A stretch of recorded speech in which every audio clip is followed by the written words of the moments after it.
이다도 씨, 그녀가 가슴 아픈 사연을 힘겹게 고백합니다. 양육비를 받아본 적 없습니다. 여태까지 한 번도 이혼하고 나서 한 번도 뿐만 아니라 애들이 연락 한 번도 받아본 적도 없습니다. 아빠한테서. 그녀는 결국 양육비를 주지 않는 부모의 신상을 공개하는 배드파더스의 전 남편을 고발했습니다. 책임을 다하지 않는 부모에게 이제 아이들이 묻습니다. 양육비를 주지 않는 행위는 저희를 유기, 방임하는 행위이고 신체적, 정신적 학대 모두에 해당된다고 생각합니다. 제 친부가 제발 저의 입장을 한 번이라도 생각했으면 합니다. 양육비를 안 주는 아빠를 아동학대로 고발한 아들. 되게 황당하고 어이없고 그랬어요. 많이 화나고. 이혼 뒤에 부모의 책임을 외면하는 사람들. 배우고 싶은 거 제대로 못 가르쳐주고 뒷바라지 못하는 게 그냥 그런 게 제일 마음 아픈 것 같아요. 저는 솔직히. 어쩔 수 없는 최후의 선택이 그렇게 시작됩니다. 그녀를 아시나요? 울랄라, 온 국민에게 프랑스어를 유행시켰던 그녀 이다도 씨. 유창하게 한국어를 구사하는 수다쟁이 외국인으로 유명했죠. 한국에 살면서 두 아들을 낳고 누구보다 한국을 사랑하는 외국인 방송인 1세대로 활동했던 그녀.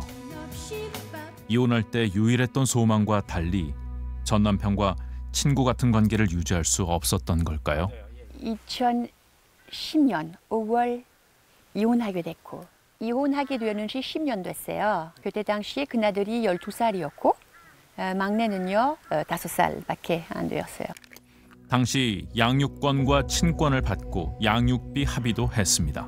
2012년 1월 1일부터 2013년 12월 31일까지 매월 120만 원.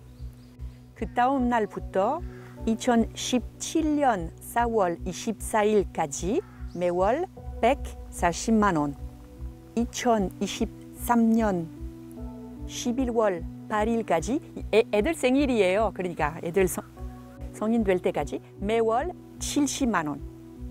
저도요 사인했고요. 자기도 사인했습니다. 낭용하게. 5살이었던 막내는 15살 소년이 됐고 12살이었던 큰아들은 어느덧 22살 성인으로 자랐습니다. 그런데 아무것도 받아본 적 없습니다. 이혼하고 나서 이 약속대로 아무것도 진행되지 않았습니다. 첫 아이를 품에 안았던 순간 첫째는 첫째라 예뻐했고 7년 만에 생긴 둘째는 유난히 아빠를 닮아 또 사랑을 받았답니다. 그렇게 행복했던 가족의 기억은 과거에 머물러 있습니다. 변한 것은 가족 곁에 함께했던 전 남편이 이제 배드파더스라는 악명을 얻게 됐다는 겁니다. 배드파더스에 올리기 전에 고민 되게 많이 했거든요. 사실은 애들도 이젠 어린 것들도 아닌데 상의해봤어요. 이들의 아빠 얼굴을 공개할까 말까 생각 중인데 어떻게 생각하냐 하게 되면 그래서 첫째는요. 엄마 왜 아직도 그 오래된 이야기 꺼내냐. 첫째가 자기의 인생 아예 그냥 지웠어요. 그거 어려운 추억이라 기대조차 없어요. 알아요 애가. 기대조차 없어요. 둘째 조금 달라요. 둘째 마음 어린 마음 속에 아직도 분노 되게 많은 것 같아요. 그래서 제가 그 갖고 있는 사진 그 상대방 SNS에 있었던 사진들 받았었거든요. 그래서 보여줬어요. 보고 나서 오케이 해도 된다고. 엄마만 해치지 않았으면 좋겠다고. 저기 슬프지 않았으면 좋겠다고. 저기야. 양육비 이행관리원이 내일 출범합니다. 비양육 상대로부터 양육비를 받을 수 있도록 도와주는 기관입니다. 2015년에 설립된 정부 산하기관 양육비 이행관리원. 이다도 씨는 2015년 4월에 저희 원에 신청 접수를 하셨고요. 이행명령이라는 소송을 한 해 도와드렸고요. 감치명령 이해 진행 도와드렸고 채무불이행자 명부 등재 신청 한 건 해드려서. 하지만 양육비를 이행하라고 명령하자 전 남편은 경제적인 어려움을 호소했습니다. SNS 사진 속 모습과는 사뭇 다른 말이었습니다. 7년 전 정도 SNS에서 그 골프장에서 찍었던 사진 보고 많이 황당했었어요, 사실은. 그래서 상대방이 어떻게 얘기했냐면 자기가 역시 어렵다. 경제적인 지금 여유가 없다. 결국 또다시 오랜 시간을 들여 양육비 이행 최고 제재인 감치 명령이 나왔지만 역시 아무런 힘을 발휘할 수 없었습니다. 상대방이 외국에 있어서 불처벌 결정이 나왔어요. 한국에 있는 재산을 다 정리하시고 해외에 이민을 가신 경우에는 사실 양육비 지급을 강제할 수 있는 방안이 없습니다. 국가 제도의 한계를 절감한 양육 부모들에겐 양육비를 안 주는 전 배우자의 신상을 공개하는 길 외에는 남은 방법이 없다는 겁니다.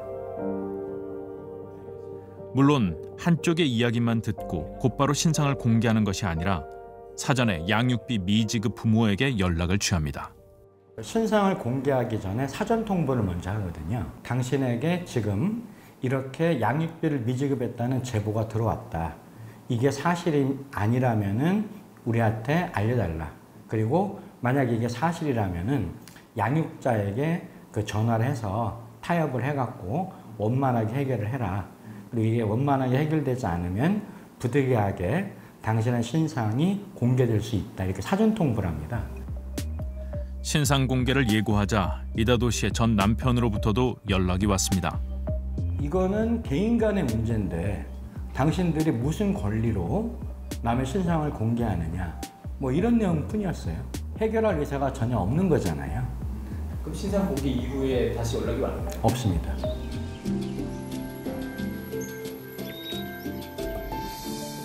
시간이 흘러서 좀 나아진 점이 있다면 이제 아이들이 자라서 남매 둘이 의지하며 지낼 수 있게 됐다는 점. 또 다른 가족, 유성인의 이야기입니다. 유성인은 엄마 퇴근 전 동생 유나의 점심을 챙깁니다. 뭐 해줄 건데? 라면. 오빠가 먹을 거 잘 만들어줘요? 엄마는 나요. 엄마분 나요? 아니, 엄마는 밥을 잘하고 오빠는 라면 먹고. 유나의 듬직한 보디가드인 오빠 유성인은 요새 부쩍 말수가 줄었습니다. 사춘기가 시작된 이유도 있지만 최근 유성이에겐 큰 일이 있었습니다. 아동의 보호자는 아동의 성장 시기에 맞추어 건강하고 안전하게 양육하여야 한다. 가 제일 인상적이었어요.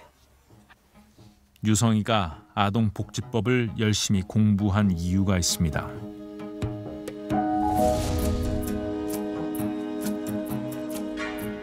지난달 유성이는 양육비를 주지 않는 친아빠를 아동학대 혐의로 직접 고소했습니다. 저희에게 양육비를 주지 않는 행위는 저희를 유기, 방임하는 행위이고 건강, 복지, 정서적 발달에 저해하는 신체적, 정신적 학대 모두에 해당된다고 생각합니다. 책임을 다하지 않은 것은 저희 친부인 그 사람인데 왜 아직 어리고 약하다는 이유로 저와 같은 아이들이 상처를 받아야 하는지. 양육비를 주지 않아 엄마 혼자 자신과 동생을 양육하느라 힘든 생활을 하고 있고 이를 외면하는 이기적인 아빠에게 양육의 책임을 묻고 싶다는 건데요. 일단 이 고소장 자체가 처음에 이제 김군이 작성을 했는데 사실은 크게 많이 손볼 게 과연 있을까 싶을 정도로 훌륭하게 작성이 되긴 했습니다만 난 뭐 이렇게 크게 고치거나 이렇지 없이 그냥 들어가게 됐습니다. 그때가 한 2학년쯤이어가지고 자세히 생각은 안 나요.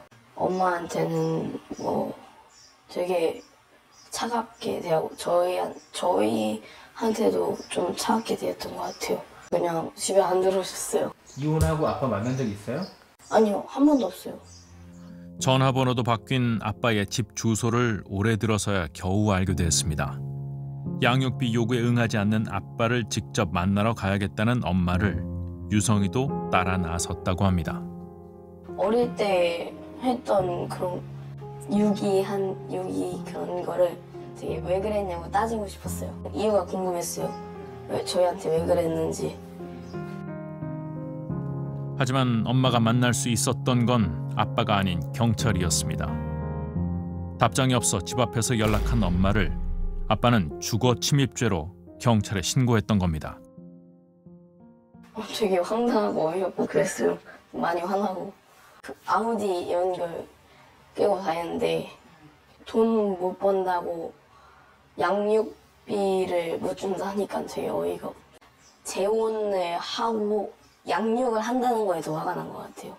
애 낳아가지고 저희와 다르게 양육을 하는 거에 대해서 화가 많이 나서 그거에 대해서 고소를 하게 된 거였어요. 밤이 되면 혼자서 눈물 짓던 엄마의 힘든 사정을 유성이가 모를 리 없었습니다. 힘을 내 새롭게 취직하고 열심히 두 아이를 키워가고 있는 엄마. 갈등이 있던 남편과 이혼하게 된 결정적인 사건은 남편의 폭행이었습니다. 제일 문제는 일단 가르치고 싶은데 가르치지 못하는 거. 작은애랑 작은애 선생님이랑 상담을 하고 왔어요. 근데 재능이 너무 많은데 좀 어떻게 해주고 싶다 한데 보통 비용이 아니더라고요. 아 진짜 마음 찢어지더라고요. 진짜 해주고 싶은 마음은 정말 굴뚝 같은데 그렇게 못하니까. 그래서 일단은 고민해보겠다고 얘기는 했는데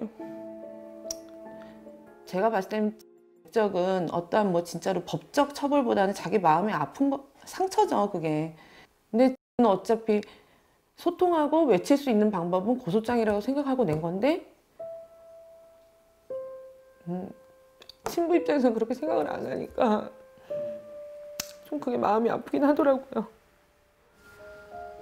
메시지를 읽고도 무시당했던 지난 상처를 딛고 윤아는 아빠에게 다시 메시지를 보내봅니다. 언제 만나요? 아빠는 이번엔 답장을 해줄까요? 친구는 빨리 왔을 텐데. 애써 무심하려 해도 시선이 자꾸 휴대폰을 향합니다. 그런데 그때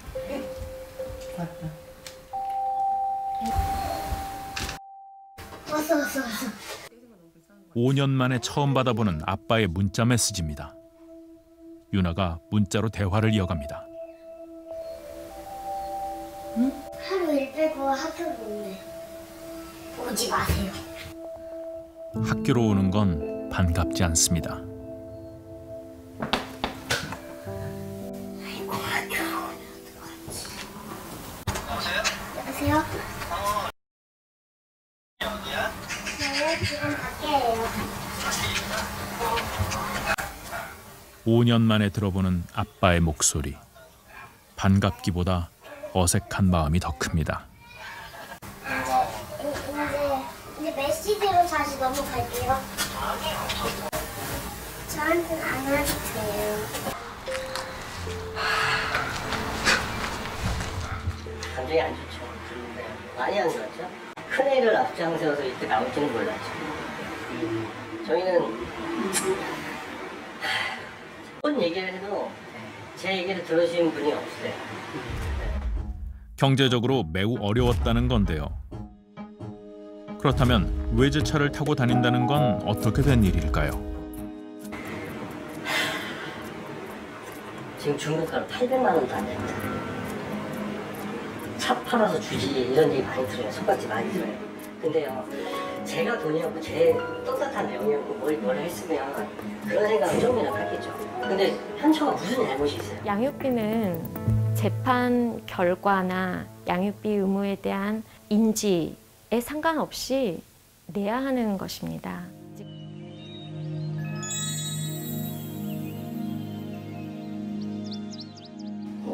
이제 지금까지 겪었던 뭐 힘든 상황들이나 뭐 엄마의 슬픈 뭐 감정, 제가 지금까지 힘들었던 거 다 느껴봤으면 좋겠어요. 여러 이유 때문에 지금 가만히 있고 싶지 않았습니다. 저도 대한민국 엄마예요. 대한민국 엄마들이 절대로 포기 안 해. 나도 포기 안 하겠습니다. 우리 애들 위해서라도. 애들도 앞으로 뭐 나도 뭐 자랑스러운 한국인이다 말할 수 있게끔 끝까지 가도록 할게요.